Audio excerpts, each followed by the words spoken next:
성도 여러분 안녕하십니까?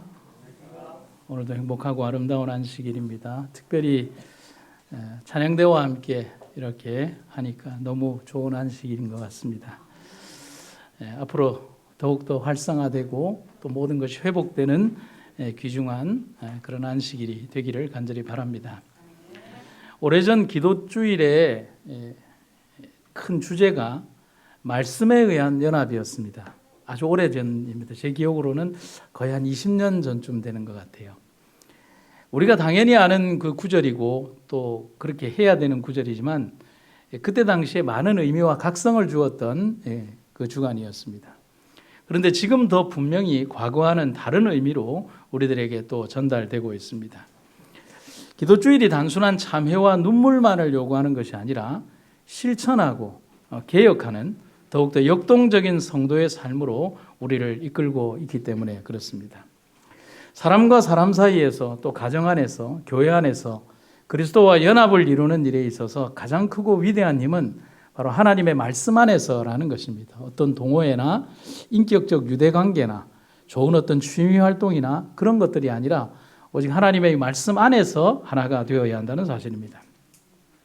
그래서 우리에게 주신 그 아름다운 역사의 기록들과 말씀들이 우리를 하나로 이끄는 것이고 수없이 많은 풍파와 바람들 그리고 환난과 핍박 가운데에서도 이 교회와 성도들이 믿음의 정도를 유지할 수 있었던 것도 우리를 지켜주는 말씀이었다는 사실을 우리는 기억해야 합니다. 우리의 할 일이 하나님의 말씀 속에 분명히 언급되어 있다. 그리스도인은 그리스도인과 연합하여야 하고 교회는 교회와 연합하여야 한다. 인간은 하나님과 협력하여야 하며 모든 대리자들은 성령에 예속되어야 한다. 세상에 하나님의 은혜의 기쁜 소식을 전파하는 데는 모두가 연합해야 한다. 이 문장의 제일 앞부분에 하나님의 말씀 속에 이 모든 것이 분명히 언급되어 있다는 그 정의를 해주고 있다는 사실입니다.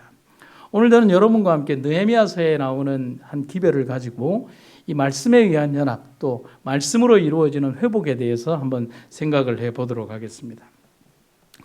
배경적인 것을 조금 본다면 이 느헤미야서는 느헤미야의 3차 포로 귀환 시기인 주전 444년과 느헤미야의 2차 귀국 시기인 432년 후의 활동을 잠깐 소개하는 내용이 느헤미야서입니다.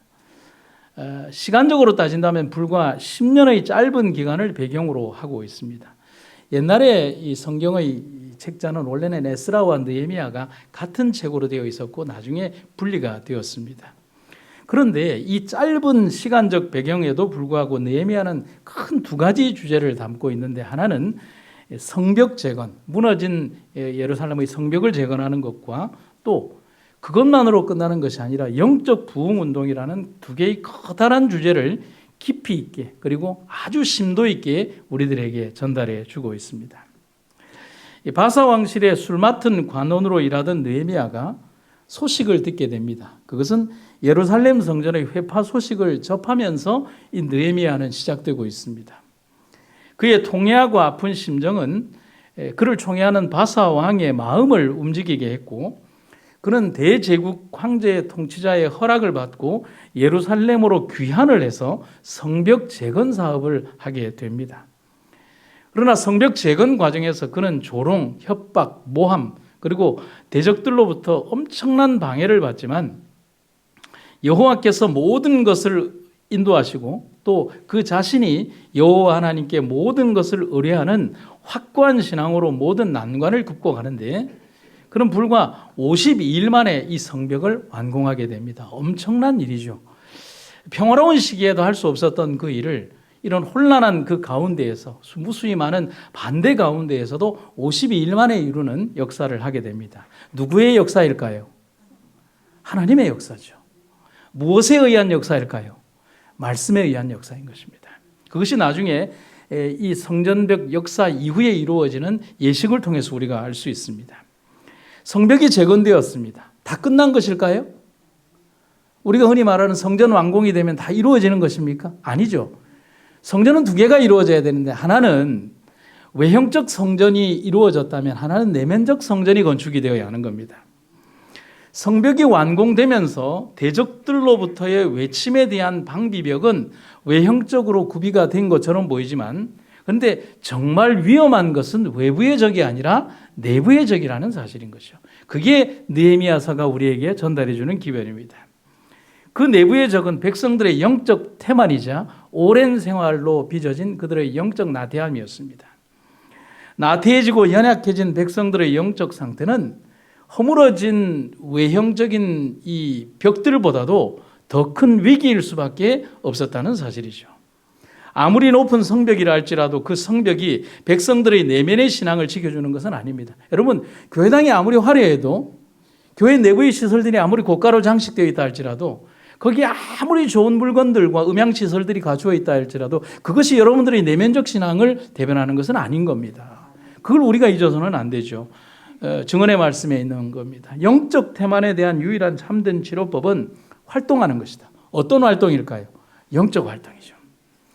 곧 그대의 도움을 필요로 하는 영혼들을 위하여 일하는 것이다. 이것은 말씀이 견인이 되지 않으면 절대로 불가능하다는 사실입니다. 수년 전에 로키 산맥에는 나무들이, 거대한 나무들이 많습니다. 수령이 수백 년 된 나무들이 있는데 거기에 대장나무라고 하는 나무가 있습니다. 수령이 800년 된 나무가 있습니다. 벼락을 12번 맞았습니다. 그래도 끄떡이 없었어요. 여러분, 벼락만 맞았겠습니까? 전쟁, 수없이 많은 일들, 풍상, 바람, 폭풍, 화재, 그 가운데에서도 이 800년 된 나무는 끄떡없이 있었습니다. 그런데 어느 날 이 나무가 쓰러졌어요. 나무학자들이 찾아보니까 이 나무가 쓰러진 이유를 뭘까? 아주 간단했어요. 그것은 뭐냐면 나무 밑둥으로부터 파고들기 시작한 흰 개미가 그 큰 800년의 나무를 그냥 쓰러뜨리게 만든 겁니다. 아주 간단했어요. 아무리 큰 짐승과 벼락도 겁내지 않았던 이 나무는 자신이 너무 커서 볼 수 없었던 작은 개미들에 의해서 그 수명을 마치게 되었던 것입니다. 결코 너는 내 상대가 아니라고 생각한 그 작은 존재 때문에 우리는 여기에서 무엇을 배울 수 있습니까? 그처럼 개미처럼 작아 보이는 태만함과 나태함이 당장에 우리를 죽게 하지는 않습니다. 그러나 그 태만함은 당장에 우리를 죽게 만들지는 못한다 할지라도 분명히 우리를 죽게 만듭니다. 하나님은 그것을 오늘 우리에게 경고하시는 것입니다. 오늘 우리가 분명히 기억해야 되는 것은 말씀에 의한 회복, 말씀에 의한 능력, 말씀에 의한 기별, 말씀에 의한 단합인 것입니다. 이제 느헤미야를 통하여 성전 벽은 완성되어졌습니다. 그런데 느헤미야와 에스라가 보았을 때 백성들의 영적 상태가 완전히 회복되지는 않았습니다. 이게 문제죠. 이것을 치료할 수 있는 힘은 무엇일까? 이미 깨어지고 말라버린 백성들을 하나로 엮을 수 있는 힘은 무엇일까? 그들은 정확하게 보았어요. 그것은 바로 말씀이라는 거예요. 그들의 마음속에 메말라 버린 것은 그들의 영적 상태가 너무나 메말라져 버려 있었다는 사실입니다.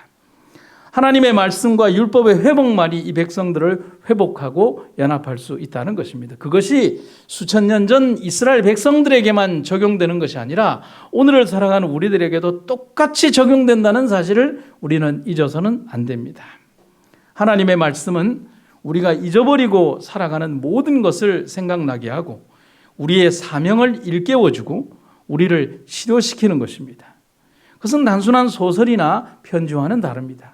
아무리 오랜 세월이 지나도 사람들의 마음속에 영향력과 감동을 주며 우리를 생명으로 이끌고 우리의 원하고 모든 마음들을 찢어서 쪼개며 우리들의 마음속에 생명의 양식을 주는 것이 하나님의 말씀이라는 것입니다. 그것은 생명을 주는 하나님의 호흡이라는 사실인 것입니다. 바르게 함과 의로 교육하기에 유익하니 이는 사람으로 온전케 하며 모든 선한 일을 행하기에 온전케 하려 합니다. 모든 성경은 하나님의 감동으로 된 것이다. 이제 성전벽이 재건되고 난 다음에 그들은 아주 오랜만에 나팔절이라는 절기를 지키게 됩니다. 성경에 보면 하나님의 전합 광장에 모인 이스라엘 백성들은 14년 만에 다시 돌아온 에스라에게 율법책을 가지고 오기를 청합니다. 그런데 여기에 보면 율법책을 가지고 돌아와서 에스라가 율법책을 읽을 때에 기록되어 있는 이 구절을 우리가 조금 분석을 해보면 이렇게 되어 있습니다. 율법책을 들으려고 참여한 구성원들을 어떻게 표현하냐면 남자, 여자, 그 다음에 뭐라고요? 알아들을 만한 자는 모두 다 여기에는 남녀노소든지 구분이 없어요. 그냥 귀가 있어서 들을 수 있는 모든 사람들은 전부 다. 그 다음에 율법책을 듣고 있는 시간이 언제라고요? 새벽부터 오전까지. 아무리 짧게 따져봐도 6시간 이상인 겁니다. 제가 시간 12시만 지나면 아마 여러분들의 눈에서 어떤 일들이 벌어질지 모르겠지만은 오늘날 재림교회날 포함해서 모든 사람들이 다 그렇죠. 가장 감동적인 설교는 짧게 하는 설교다. 뭐 그런 얘기 하는 겁니다. 뭐 그거는 맞는 말이에요. 화인 여사도 긴 설교를 하지 말라고 했습니다. 근데 여기에서의 어떤 말씀에 대한 청취도에 대한 것을 얘기하는 것입니다. 끊임없이 계속된 율법의 강론이었지만 백성들은 듣고 또 들었습니다. 그리고 이에 대한 이 백성들의 반응을 여러분 우리가 살펴보면 느헤미야 8장 8절과 9절에 하나님의 율법책을 낭독하고 그 뜻을 해석하여 백성으로 그 낭독하는 것을 다 깨닫게 하며 백성이 율법의 말씀을 듣고 다 뭐 하는지라? 우는지라. 총독 느헤미야와 제사장 겸 학사 에스라와 백성을 가르치는 레위 사람들이 모든 백성들에게 이르기를 오늘은 너희 하나님 여호와의 성일이니 슬퍼하지 말며 울지 말라. 여러분 여기에서 그들이 백성이 율법의 말씀을 듣고 다 우는 것은 슬퍼서 우는 게 아니에요. 너무 감격스러워서 우는 거예요. 그리고 그들의 모나고 아팠던 그들의 삶이 드러나서 그들의 삶에 모났던 삶을 회개하면서 드리는 회개와 심령의 거듭남의 눈물이라는 사실이죠. 감격과 감동의 눈물을 흘리는 장면을 이렇게 묘사하고 있는 것입니다. 곧 이스라엘의 진영 안에 하나님의 말씀이 백성들을 감격시키는 장면이 나오는 것입니다. 여러분 이렇듯 하나님의 말씀은 분명히 엄청난 힘을 가지고 있는 것입니다. 우리가 요나서를 읽을 때에 백성의 아주 어린 아이들로부터 어른들에게 이르기까지 백성으로부터 왕에게 이르기까지 제 위에 앉아서 그들이 베옷을 입고 죄를 날리면서 심지어 짐승들에 이르기까지 하나님의 말씀 안에서 회개하고 하나님께 도움을 요청했던 그 니느웨 백성들의 그 염원을 우리가 볼 필요가 있는 겁니다. 하나님의 말씀인 언약은 그것을 어디에다 적용시킬 때? 양심에다 적용시킬 때 양심을 어떻게 한다? 예민하게 한다. 여러분 이거 굉장히 중요한 거예요. 여러분 병 중에서 제일 무딘 병이 뭐냐? 무디어지는 병이에요. 우리의 영적 양심이 예민하게 된다는 것은 어떻게 예민할 수밖에 없냐면 하나님의 말씀인 이 약을 우리의 양심에다 적용시킬 때 우리의 선한 양심이 예민해진다는 거예요. 명철해진다는 것이죠. 이는 그 말씀이 죄를 뭐하게 하기 때문이다? 깨닫게 하기 때문이다. 하나님의 말씀, 곧 하나님과의 밀접한 결함은 양심을 뭐하고? 각성시키고 깨어나게 한다는 것이죠. 증인에게 죄를 깨닫게 하며 구원을 위하여 어떻게 할 것인가라고 부르짖게 하는 절대적으로 필요한 능력을 그대의 활동에 가져다 줄 것이다. 여러분 오늘 우리들의 삶에 무감각해지고 우리의 영적 삶이 나태해지고 무엇을 하든지 감동이 없고 하나님의 예배를 드리면서도 이 예배에 젖어들지 못하는 것은 우리들이 말씀에 있어서 무감각해졌기 때문에 그렇다는 사실인 것입니다. 여러분 제가 자료들을 이렇게 오래 보관해 두는데 그 해에 한 20년 된 자료에 그 기도주일 자료에 어린이 기도력이 있었어요. 그런데 여러분 제가 그 어린이 기도력의 주제를 제가 일주일치를 지금 올려드릴게요. 그 기도력이 얼마나 잘된 기도력인지 20년 전 거예요. 일요일 하나님의 말씀은 우리에게 맡겨진 사명을 말해줍니다. 월요일 하나님의 말씀은 우리에게 무엇이 진실인지를 말해줍니다. 화요일 하나님의 말씀은 우리에게 서로를 사랑하는 방법을 가르쳐줍니다. 수요일 하나님의 말씀은 우리에게 행복을 누릴 수 있는 방법을 알려줍니다. 목요일 하나님의 말씀은 우리에게 모든 사람을 사랑할 수 있는 방법을 말해줍니다. 금요일 하나님의 말씀은 우리에게 예배드리는 방법을 가르쳐줍니다. 토요일 하나님의 말씀은 세상에서 가장 중요한 책입니다. 여러분 이게 어린이 기도력의 주제였어요. 제가 깜짝 놀랐어요. 여러분 현재로 돌아왔어요. 그리고 이스라엘 백성으로 돌아왔어요. 이스라엘이 당면했던 제일 큰 위기를 해결할 수 있었던 가장 큰 힘이자 유일한 힘은 말씀밖에 없습니다. 그것은 오늘날 우리들에게도 그대로 적용되는 원칙이라는 사실인 것이죠. 하나님에 대한 참된 지식이 없을 때에 그들은 미신이나 이교의 신들을 섬기는 우를 범했습니다. 이사야가 기록한 글에 보면 이 우상을 섬기는 것이 얼마나 어리석은가를 아주 절묘하게 표현을 해놨어요. 여러분들이 휙 지나갔을 구절인데요. 제가 한번 소개해 드릴게요. 무릇 이 나무는 뭐죠? 우상이죠. 무릇 이 나무는 사람이 화목, 불을 떼는 데 쓰는 것이거늘 그가 이것을 가지고 자기 몸을 더웁게도 하고 그것으로 불을 피워서 떡을 굽기도 하는데 그것으로 신상을 만들어 우숭배하며 우상을 만들고 그 앞에 부복하기도 하는구나. 그 중에 얼마는 불사르고 얼마는 고기를 삶아 먹기도 하며 고기를 구워 배불리기도 하며 또 몸을 더웁게 하여 이르기를 아하 따뜻하다 내가 불을 보았구나 하면서 그 나머지는 신상 곧 자기의 우상을 만들고 그 앞에 부복하여 경배하며 그것에 대해 기도하여 이르기를 너는 나의 신이니 나를 구원하라 하는도다. 그들이 알지도 못하고 깨닫지도 못하면 그 눈이 가리워져서 보지 못하며 그 마음이 어두워져서 깨닫지 못함이라. 여러분 우상의 무가치함에 대해서 너무나 절묘하게 표현한 것이죠. 제가 예전에 읽었던 글 중에 보면 우상에 대한 글이 이런 내용이 있습니다. 떠돌이 한 스님이 한 큰 절에 가서 잠을 재워달라고 합니다. 그런데 욕심 많은 주지승이 보니까 돈도 없고 뭐 차림새도 보니까 별로 해주기 싫어서 그 추운 겨울날 저쪽 구석탱이에 잘 쓰지도 않는 방에 불도 안 들어간 방에 자고 가라고 했습니다. 이 가난한 스님이 자려고 아무리 해도 불을 안 떼주니 그 추운 겨울에 어떻게 잠을 잡니까? 그래서 나무를 구하러 가서 나무를 가지고 태는데 주지승이 가만히 잠을 자다가 보니까 아니 불을 안 뗀 그 쪽방에서 불 냄새가 나고 연기가 나니까 무슨 나무를 떼고 보냐고 또 가봤더니만은 아궁이에다가 부처님 머리가 들어가고 있다는 것입니다.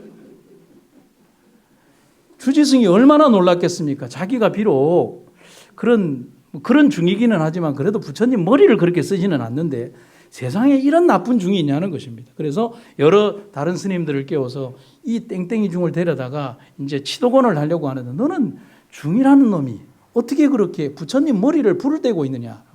근데 이 스님이 아주 큰 학식이 있었어요. 스님, 흙으로 만든 부처는 물을 지나갈 수 없고 나무로 만든 부처는 불을 지나갈 수 없으니 인간의 형상으로 빚어낸 이것이 무슨 능력이 있으리요? 라고 하더라는 것입니다. 기독교 신자 같아요. 그런데 여기에는 굉장히 중요한 말이 있죠. 흙으로 만든 것은 물을 지나갈 수 없고 나무로 만든 것은 불을 지나갈 수 아무 효험이 없다는 사실이죠. 백성들이 우상에 빠지면 그 우상에 빠지는 원인은 뭐죠? 말씀의 능력 가운데 거하지 않기 때문에 그런 것입니다. 그 이유를 호세아서는 얘기합니다. 내 백성이 뭐가 없어서 망한다? 지식이 없어서 망한다. 분명히 하나님의 말씀은 우리의 잠자는 사명을 일깨우고 십자가를 바라보게 합니다. 여러분 말씀이 우리에게 있다면 우리는 그 어떤 다른 것도 아닌 예수님의 십자가를 바라보게 된다는 것입니다. 수없이 많은 예배와 생활에서 하나님의 말씀은 우리에게 곁에 있는 책일 뿐이었습니다. 예배를 드리면서도 하나님을 바라보게 하는 게 아니라 화려하게 잘 차려입고 온 어떤 다른 집사님의 어떤 코트를 바라보거나 그 사람의 어떤 화장을 바라보거나 목사님의 넥타이만을 바라보러 왔다면 우리는 잘못된 예배를 드리는 거예요. 우리는 말씀을 통해서 어떤 다른 외형적인 것을 바라보는 것이 아니라 십자가에 달려 돌아가신 예수님만을 바라보기 위하여 이 자리에 있는 것입니다. 그러나 지금 백성들은 그 말씀에서 참된 삶의 경험을 새롭게 하는 것입니다.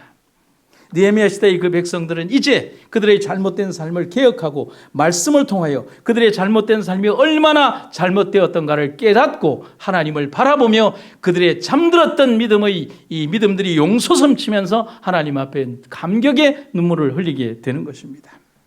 사단은 여러 가지 방법을 통하여 하나님의 율법의 의무적인 요구에 대하여 남녀들의 눈을 멀게 하고자 노력하고 있는 현 시대에 많은 사람들로 하여금 우리 하나님의 명령을 듣고 떨게 할 수 있는 사람들이 필요하다. 어떤 사람들요? 적당한 사람들이 아니에요. 하나님의 명령, 말씀을 듣고 세상을 떨게 할 수 있는 사람들이 필요하다. 범죄자들을 크신 입법자에게 향하게 하고 그들에게 여호와의 율법은 완전하여 영혼을 소성케 한다는 것을 가르칠 참개혁자들이 필요하다. 성경에 권위 있는 사람, 그들의 모든 말과 행동이 여호와의 법도를 높이는 사람, 믿음을 굳게 하고자 노력하는 사람이 필요하다. 사람들의 마음을 성경에 대한 경의와 사랑으로 감동시킬 교사가 매우 필요하다. 여러분, 이것은 비단 목사에게만 주어진 역할이 아니라는 사실을 우리는 분명히 기억을 해야 합니다. 재림교회는 목사 중심의 교회가 아니라 평신도 사역과 하나님의 말씀을 연구하는 모든 사람들의 사역이라고 하는 사실인 것입니다. 여러분들 모두 다가 목사가 되고 능력자들이 되며 성경을 연구하는 학자들이 되어 그렇게 해야 한다는 사실인 것입니다. 어떤 사람이 남편과 같이 성경을 취미삼아, 하나님을 잘 모르던 사람들이 취미삼아 읽기 시작했습니다. 며칠 동안 계속 읽으면서 그녀가 심각하게 어느 날 저녁에 책 읽는 것을, 성경 읽는 것을 중단하고 남편에게 심각하게 이런 얘기를 했습니다. 여보, 만약에 이 책 성경이 옳다면 우리는 옳지 않은 삶을 살고 있었어요 라고 얘기하더라는 거예요. 그러니까 남편이 이렇게 동의를 해요. 그리고 그녀는 계속 읽었습니다. 그러고 나서 며칠 뒤에 또 남편에게 이런 얘기를 합니다. 여보, 만약 이 성경책이 옳다면 우리는 곧 죽어요. 그렇잖아요. 성경에 보면 죄인은 죽는다는 얘기가 얼마나 자주 나옵니까? 죽어요. 이 부부가 아주 심각해지기 시작한 겁니다. 그러면서 그녀는 더 책에 열중하며 성경을 읽고 또 읽고 또 읽기 시작했습니다. 그리고 나서는 한참이 지난 후에는 얼굴이 해처럼 밝아지면서 남편에게 이런 얘기를 하더라는 거예요. 여보, 이 책이 옳다면 우리는 구원을 받을 소망이 있어요. 여러분, 성경은 우리에게 분명한 것을 지적해주고 깨닫게 해주며, 사단은 우리에게 너 죽으라고 얘기하지만 하나님은 우리에게 살라고 명령하는 거예요. 그처럼 이스라엘 백성들도 말씀을 통하여 회복이라는 거대하고 아름다운 축복을 경험하게 되었습니다. 여러분, 그 축복은 여전히 우리들에게도 유효한 것임을 기억해 주시기를 간절히 바랍니다. 에스라가 광대하신 하나님 여호와를 송축하며 모든 백성이 손을 들고 아멘, 아멘 응답하고 몸을 굽혀 얼굴을 땅에 대고 여호와께 경배하였느니라. 백성들의 반응이 한결같은 것이었습니다. 에스라의 송축과 백성들의 반응이요, 어떻게 해요? 한번 따라해 보십시오. 손을 들고, 손을 들어 오십시오. 아멘. 크게 우리 강경 집사님 따라해 보세요. 아멘. 아멘. 아멘. 할렐루야. 감사합니다. 이런 격한 감동을 표현했다는 사실입니다. 우리처럼 아멘.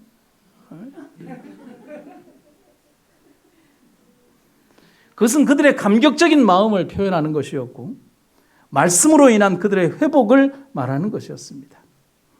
그들이 여태껏 지니고 있었던 모든 문제에 대한 진정한 답을 말씀 안에서 스스로 얻게 된 것입니다. 그들의 선한 양심이 깨어난 거예요. 말씀의 격정적인 은혜가 일어난 거예요. 그래서 가만히 있을 수가 없었던 거예요. 사랑하는 여러분들, 우리 역시도 하나님의 말씀으로 하나가 될 수 있고 그런 감격 속에 들어갈 수 있음을 기억하시기를 간절히 바랍니다. 또한 하나님의 말씀으로 백성들은 하나가 될 수 있습니다. 오늘날 교회는 분열되어 있습니다. 성도와 성도 역시 분파와 분열을 거듭하고 있고 서로 다른 마음과 생각으로 서로를 미워하는 마음들이 교회 안에 있을 수도 있습니다. 어떻게 동일한 하나님을 믿고 똑같은 예수님을 믿는데도 이렇게 다를 수 있을까를 생각을 합니다. 분명히 무엇이 문제일까를 생각을 합니다. 참으로 많은 사람들이 하나님을 믿노라 하면서도 하나님의 말씀에 중심을 두는 것이 아니라 자신에게 중심을 두거나 자신의 생각에 중심을 두거나 자신의 경험에 중심을 두거나 자신의 이익에 중심을 둔다는 사실입니다. 갈라지는 종파들, 말씀으로 인한 정죄들, 무엇 하나 제대로 되는 것 같지가 않습니다. 여러분, 수없이 많이 주신 하나님의 말씀 속에 누구를 정죄하라는 말씀이 어디 있습니까? 누구보다 네가 낫다라고 하는 말씀이 어디 있습니까? 너는 하나님 앞에 죄인일 뿐이다라고 하는 나자지라고 하는 것밖에 없는데 어떻게 인간은 하나님의 말씀 안에 수십 년의 세월을 살아왔으면서도 내가 높다라고 하는 생각이 나를 지배한다는 사실인 것입니다. 그렇기에 교회 안에 분열이 있는 것입니다. 우리 땅, 우리 성전을 건설하는데 남의 땅, 남의 나라 왕의 허락을 받아야만 했던 에스라, 느헤미야 시대에도 그들이 말씀 안에서 그들의 죄를 회개했을 때 진정한 부흥을 이룰 수 있었습니다. 분명히 우리도 하나 되는 길, 또 하나님의 능력 안에 거하는 길을 찾아야 되겠습니다. 홍수가 세상에 임했을 때 말씀에 순종한 백성들만이 방주의 안으로 들어갈 수 있었습니다. 여러분, 누구는 들어오고 누구는 들어오게 하지 못하는 백신 패스는 그때 없었습니다. 어떤 패스가 없었습니다. 인식표를 구한 것도 아닙니다. 들어갈 수 있는 사람은 다 들어갈 수 있었습니다. 오직 어떤 사람만이요? 하나님의 그 기별을 120년 동안 듣고 그냥 그 말에 순종한 사람들은 누구라도 들어갈 수 있었습니다. 사람을 바라보지 않고 하나님을 바라본 사람만이 멸망의 위기에서 건짐을 받을 수가 있었습니다. 이 재림교회 안에도 동일한 하나님의 말씀과 선지자의 기별을 가지면서도 다른 기별을 전하는 이들이 너무나 많습니다. 생각해 보면 하나님이 정녕 그것을 원하시는 일일까를 생각해 봅니다. 아멘 아멘 하며 말씀 안에서 진정한 화합을 이룰 수 있었던 그 당대의 감격이 있다면 우리는 진정한 연합을 이룰 수가 있을 것입니다. 오늘 우리의 가정에서, 우리의 교회에서 말씀이 중심이 된다면 웃음이 넘쳐날 것입니다. 우리의 교회에서, 그리고 직장에서, 세계적인 하나님의 사업에서 말씀이 중심이 된다면 분명히 달라질 것입니다. 오늘날의 모든 이들이 말씀이 중심이 된 결정을 하지 않습니다. 위탁을 받은 지도자와 하나님의 중요한 일들을 맡은 사람들이 인간적인 생각과 판단으로 일을 하는 것이 아니라 하나님의 말씀 앞에 겸손한 마음으로 설 때에 하나님께서 그 모든 것을 축복해 주실 것입니다. 느헤미야 시대를 돌이켜보면 한 지도자의 간절한 염원으로 성벽의 중건이 이루어지게 됩니다. 그 다음에 감격적인 말씀의 회복이 이루어졌습니다. 그리고 이어지는 초막절을 준수하게 됩니다. 그런데 그 초막절은 참 기쁜 주간으로, 더 감격적인 주간으로 변했습니다. 성경이 이것을 증명을 하는데요. 느헤미야가 또 이르기를 너희는 가서 살찐 것을 먹고 단 것을 마시되 예비치 못한 자에게는 너희가 나누어 줘라. 이 날은 우리 주의 성일이니 근심하지 말라. 여호와를 기뻐하는 것이 너희의 힘이니라 하고 레위 사람들도 모든 백성을 정숙해 하여 이르기를 오늘은 성일이니 마땅히 종용하고 근심하지 마라 하매 모든 백성이 곧 가서 먹고 마시고 나누어 주고 크게 즐거워하였으니 그 다음에 제가 굵은 글씨로 뭐라고 되어 있어요? 이는 그 읽어 들린 말을 밝히 알미니라. 하나님의 말씀을 경험한 그들에게 있어서 절기는 두렵고 힘든 것이 아닙니다. 뭐라는 거죠? 의무사항이 아니라는 사실이죠. 단순히 의무적으로 수행했던 그런 절기가 아닌 그들의 회복과 자유와 감격을 경험하는 절기가 된 것입니다. 정말 즐거운 날이죠. 여러분, 말씀이 주는 감격은 그렇게 엄청난 것입니다. 여러분, 제가 예언의 신의 구절을 여러분들에게 인용해 줄 텐데 이게 교육에 나오는 걸로 우리 학생들에게 교훈을 주리기는 한데 이게 단순히 학생들에게만이 아니라 우리들 모두에게 주는 글이라서 제가 인용을 한번 해보도록 하겠습니다. 성경에 대한 진정한 사랑이 생기고 그 넓은 범위와 귀한 보물을 깨닫기 시작할 때에 학생은, 성도는 하나님의 말씀을 알기 위하여 할 수 있는 모든 기회를 붙잡으려고 열망하게 된다. 그리하여 그는 장소나 시간에 제한받지 않고 성경을 연구하게 될 것이다. 또한 이렇게 끊임없이 연구하는 일은 성경에 대한 사랑을 가지는 데 있어서 가장 좋은 수단 중에 하나가 된다. 학생들, 성도들로 하여금 언제나 성경을 가지고 다니게 하자. 기회 있는 대로 성구를 읽고 그것을 명상하라. 길을 갈 때, 정거장에서 기다릴 때, 약속한 사람을 기다릴 때 그 시간을 이용하여 진리의 보고인 성경에서 어떤 귀중한 생각을 얻도록 하라. 영감으로 된 말씀으로 말미암아 심령에서 솟아나오는 하늘의 평화와 기쁨의 샘은 위대한 감화의 시내가 되어서 그 미치는 범위 안에 있는 모든 이들에게 축복을 끼쳐준다. 이 축복의 시내가 사람을 고쳐주고 안위함을 주는 감화는 실로 측량할 수 없을 것이요 생명수의 강이요 영생하도록 솟아나는 샘물이 될 것이다. 여러분, 우리 애들의 일상생활에서 그 어떤 시간에도 하나님의 말씀의 은혜가 우리를 지배하라고 얘기하는 것입니다. 길을 갈 때, 정거장에서 기다릴 때, 약속한 사람을 기다릴 때.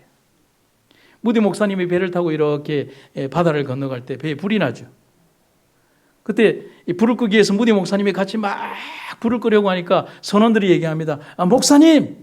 목사님은 불 끄지 마시고 내려가서 기도해 주십시오. 불 끄게 해달라고 기도해 주십시오. 그때 무디 목사님 뭐라고 얘기합니까? 무슨 소리 합니까? 불을 끄면서도 기도할 수 있습니다. 생활신앙 아닙니까? 여러분, 요즘 우리가 흔히 휴대폰이 우리들의 삶에 많은 것을 앗아갔다고 합니다. 저는 그렇게 생각하지 않습니다. 얼마나 많은 하나님의 말씀을 담을 수 있었고요. 예언의 신의 말씀을 담을 수 있으며 중요한 구절들을 메모리할 수 있고 우리가 어디서든지 볼 수가 있지 않습니까? 더 많은 것으로 이용을 하면 되는 것입니다. 더 좋은 것으로 활용해서 우리들의 삶 곳곳에서 그것이 은혜 가운데 드러날 수 있도록 여러분, 우리가 믿음 가운데 거하기를 간절히 바랍니다. 느헤미야 8장의 기별을 한번 읽도록 하겠습니다. 사로잡혔다가 돌아온 회무리가 다 초막을 짓고 그 안에 거하니 눈의 아들 여호수아 때로부터 그날까지 이스라엘 조선이 이같이 행함이 없었으므로 이에 크게 즐거워하며 에스라는 첫날부터 끝날까지 날마다 하나님의 율법책을 낭독하고 무리가 7일 동안 절기를 지키고 제8일에 규례를 따라 성회를 열었다. 큰 부흥의 불길이 당겨지고 있는 것입니다. 그런데 여러분, 제가 이 뒤에 이야기를 하는 이유가 있습니다.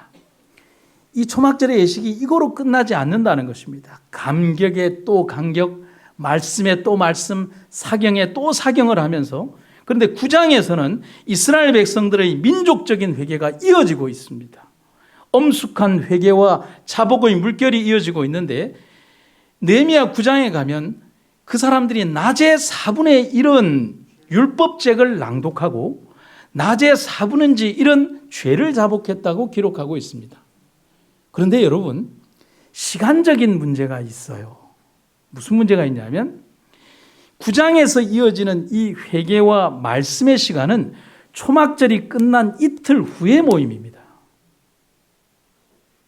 무엇을 말하죠? 자발적인 모임이라는 겁니다. 그들은 초막절 기간에 읽었던 그 율법을 낭독하는 시간에 있었던 그 감격의 순간에 만족하지 못했다는 거예요. 그것으로 자기들의 의무를 끝냈다고 생각하지 않는 거예요. 비록 7월 철 하루날 회개의 날을 가졌지만 나팔절과 초막절을 지나며 그들은 통회하며 자복하는 충분한 시간들을 가지지 못했다고 생각하는 거예요. 아니, 만족할 수 없습니다. 더 정확하게 얘기하면 더 부족하다고 생각한 겁니다. 그래서 지금 이 시간 그들은 만들어진 절기에 의무적으로 하는 회개와 자복이 아닌 그들 스스로 하나님을 찾아가 자복하며 말씀에 굴복하는 참으로 감격적인 모습을 우리들에게 보여주고 있는 것입니다. 여러분, 아름다운 장면이 아닙니까? 그리고 급기야 10장에는 하나님과의 갱신된 언약의 인친자들의 명단을 기록하고 있는데 9장 38절을 한번 보시겠습니다. 이렇게 모든 일들을 돌이켜 살펴본 뒤에 우리는 새 삶을 살아가기로 굳게 언약을 세우고 그것을 문서로 작성했다. 그리고 그 문서에 우리의 지도자들과 레위 사람들과 제사장들이 서명했다. 개역 성경에는 인을 쳤다. 그런데 여러분 10장에는요. 인친자들의 이름이 쫙 기록이 되어 있습니다. 여러분 한번 보세요. 여기에 기록하지는 않았습니다. 인친자들의 이름이 쫙 이렇게 기록이 되어 있습니다. 사랑하는 성도 여러분, 오늘 우리도 우리의 이름을 올리며 믿음의 인을 쳐야 하지 않겠습니까? 그들은 말씀 안에서 온전히 회복하며 하나님을 향한 진정한 믿음을 불태웠습니다. 하나님은 그들을 바라보시며 그때 얼마나 기쁘셨을까요? 이스라엘의 역사가 항상 이랬다면 얼마나 좋았을까요? 그리고 그들은 13장에서 11금을 내고 안식일을 개혁하고 우상숭배와 타락의 원인이 된 이방 여인과 이방 족속을 쫓아내는 아름다운 실제적이며 실천적인 행동들을 하고 있다는 사실입니다. 그저 말로만 하는 것이 아니라 실제적으로 그들의 영적 활동들을 활동하며 그것을 이루고 있다는 것입니다. 사랑하는 성도 여러분, 이 모든 일의 중심에 하나님의 말씀이 있었음을 여러분과 제가 잊지 마시기를 간절히 바랍니다. 말씀이 이 모든 것을 가능하게 했습니다. 여러분들의 집에 있는 성경책은 좋은 장식장책 속에 있는 그런 것이 아님을 기억하시기를 간절히 바랍니다. 여러분의 손때와 마음의 때가 묻어서 여러분들이 마음 한 구석구석마다 말씀의 구절구절들이 여러분들이 혈관을 타고 흘러가야 될 것입니다. 오늘 그러한 감격과 은혜가 여러분들과 제게 함께 하시기를 간절히 바랍니다. 제가 한 분의 이야기를 좀 들려드리겠습니다. 1800년도에 스웨덴 스톡홀름에서 태어난 조하나 마리아 린드라는 아름다운 여인이 있습니다. 참 아름답죠? 이 마리아 린드는 겨우 17살에 소프라노 가수로 데뷔를 해서 세계 최고의 명성을 얻었습니다. 그래서 이분이 주로 활동할 때는 제니 린드라는 이름으로 활동을 했습니다. 그가 얻었던 칭찬은 뭐냐면 19세기 최고의 오페라 가수, 그 다음에 스웨덴의 꾀꼬리.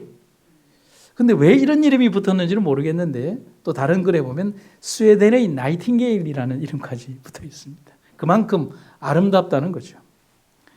그녀는 세계 여러 나라로부터 초청을 받았고 각 나라 국왕 앞에서 특별 콘서트를 할 정도로 부와 명성을 얻었습니다.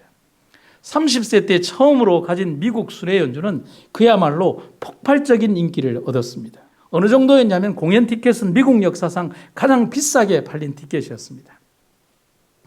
미국에서의 성공 이후에 영국을 비롯한 유럽에서의 연이은 성공으로 제니 린드는 세계적인 인물이 되었고 그의 이름을 따서 만들어진 장갑, 모자, 의자, 구두, 가구, 손수건, 소파 등이 날개도 친 듯이 팔렸습니다. 오늘날로 따지면 굿즈라고 하는 것이죠. 그냥 그 돈을 움직이는 그냥 하나의 거대한 기업과 같은 존재였습니다. 그리고 그의 조국 스웨덴은 현재까지 50크로네라고 하는 우리나라 돈 따지면 약 6,000원에 해당되는 지폐에 인물로 그녀를 기록하고 있습니다. 그만큼 역사적인 인물이고 중요한 인물입니다. 그런데 이런 제니 린드가 가수로서 정상에 있을 때 갑자기 가수 활동 중단을 선언을 했습니다. 모두 충격이었죠. 그런데 아무도 이유를 알 수 없었습니다. 사람들은 그것을 믿지 않았고 또 인기의 달콤함을 아는 그녀가 지금 당장 은퇴했지만 곧 돌아올 것이라고 생각을 했습니다. 그런데 그녀는 무대를 완전히 떠났고 소식이 끊어졌습니다. 몇 년 후에 한 지인이 제니 린드를 찾아가서 물었습니다. 제니, 무대가 그립지 않나요? 그때 그녀는 해변가에서 성경을 읽고 있었는데 읽고 있던 책을 가리키면서 이런 얘기를 하더라는 거예요. 이 성경을 읽는 시간이 날마다 줄어드는데 어떻게 제가 그만두지 않을 수 있겠어요? 즉 무대 위에서 사람들의 인기 속에 사는 것보다는 하나님과 함께 산 삶이 비교할 수 없을 정도로 행복한 것이었고 자기가 화려함 속에 빠져드는 것만큼 하나님과 멀어졌다는 사실을 고백했던 것입니다. 그래서 그 행복을 놓치기 싫어서 무대로 복귀하지 않았다는 말입니다. 그리고 그녀가 이렇게 또 한 말을 남깁니다. 무대 위의 기쁨은 잠깐일 뿐입니다. 돈과 인기 때문에 성경의 놀라운 신비를 잠시 잊고 있었지만 이제는 잊고 살 수 없습니다. 오늘 우리들에게 던지는 너무나 강력한 메시지입니다. 시편 84편에서 시편 기자는 이렇게 얘기를 합니다. 만군의 여호와여 주의 장막이 어찌 그리 사랑스러운지요. 내 영혼이 여호와의 궁정을 사모하여 쇠약하며 내 마음과 육체가 살아계시는 하나님께 부르짖나이다. 주의 궁정에서의 한날이 다른 곳에서의 첫날보다 나은즉 악인의 장막에 사는 것보다 내 하나님의 성전 문지기로 있는 것이 좋습니다. 시인이 하나님을 얼마나 사랑하며 그 말씀을 얼마나 사모해 있는가를 우리들에게 가르쳐 주고 있습니다. 하나님과 함께 하는 것, 하나님과 동행하는 것, 하나님의 말씀의 능력 안에 거하는 것만큼 아름다운 삶이 없음을 우리가 기억하기를 간절히 바랍니다. 거대한 건물, 훌륭한 가구, 아름답게 장식된 그 어떤 것들보다 하나님의 말씀의 성전이 우리들 마음속에 가득 차기를 주의 이름으로 축원합니다. 말씀을 마치겠습니다. 사랑의 아버지 하나님, 세상이 암으로 급속하게 변하고 편리함으로 변해가지만 하나님의 말씀을 읽고 듣는 것은 우리의 심령의 모든 것이 진실함으로 해야 합니다. 하나님의 말씀 속에 거하는 신앙을 가지게 하시고 온전한 마음으로 하나님의 말씀 안에 거하는 교회와 성도들이 되게 하여 주시옵소서. 우리의 주께서 우리에게 베풀어 주신 하나님의 놀랍고 아름다운 은혜가 우리의 믿음을 견인하게 하시며 흔들리지 않는 믿음으로 이 세상의 험난한 시기를 걸어가게 하여 주시옵소서. 어렵고 고통을 당하는 성도들에게 회복이 되는 안식일을 선사하시며 고통과 어려움에 처한 모든 주의 백성들에게 응답을 주시는 안식일이 되게 하여 주시옵소서. 오늘도 여전히 우리를 이끌어 주시는 하나님 은혜를 감사드리며 하나님의 은혜와 예수 그리스도의 사랑과 성령의 교통하심이 오늘의 우리를 이끄시옵소서. 예수님의 이름으로 기도드립니다.